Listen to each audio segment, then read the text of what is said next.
Well, laws, they must all go through the same process to become officially on the books, but it can be argued that not all of them are created equally.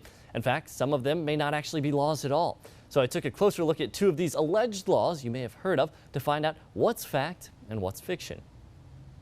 While many laws have been passed and repealed throughout time, in rare cases, some seem to stick around despite being seemingly outdated.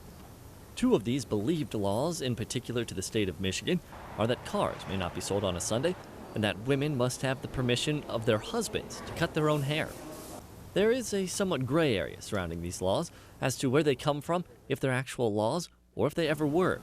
But when it comes to enforcing them, it's all about discretion. There are certain situations where discretion is exercised by the officer in dealing with these certain laws. They're on the books for a reason, but as you can tell, most of them sometimes are outdated. As for the haircut law, the wording alone would suggest it's outdated, but that doesn't mean it isn't something our local hairstylists haven't heard in recent times. I actually have heard of that law before. I don't know when or who told me, but I have heard of that before. As bizarre as it may sound, a simple Google search would yield multiple results claiming this to be an actual current law in the state of Michigan. But for Alicia and Salon, it's not a law they've ever seen put into practice. Have you ever had a husband come in with their wife? We have, but just wait. I was just waiting for them. I don't think we've ever had a husband come in and give us directions on how to cut the hair. However, if you're a husband sitting at home thinking about taking advantage of this supposed law, it may not play out how you'd hope. Our response to those type of situations, it's a common sense type approach. I mean, obviously, in this day and age, that law would not be real applicable to our enforcement.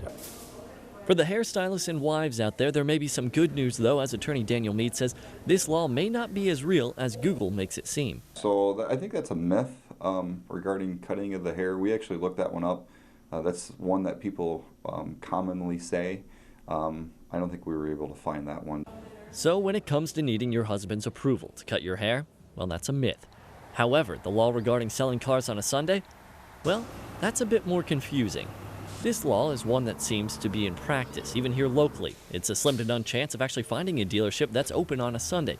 And even for those within the industry, it's often a point of contention. There is a lack of understanding. Some of the laws are so complex, it's hard for us all to interpret them correctly.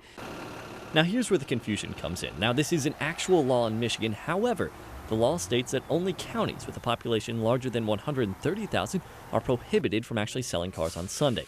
This means all Upper Peninsula counties are in the clear. So you may be asking yourself, why aren't dealerships open on Sundays? We appreciate a day off. Up in the UP, we have a different lifestyle. We only run half staff on Saturday because in this part of the country, everyone enjoys their weekends, they go to camp, they do other things and aren't necessarily out shopping for cars. When it comes to this law, it isn't a myth, but it does come with an asterisk of sorts for the Upper Peninsula.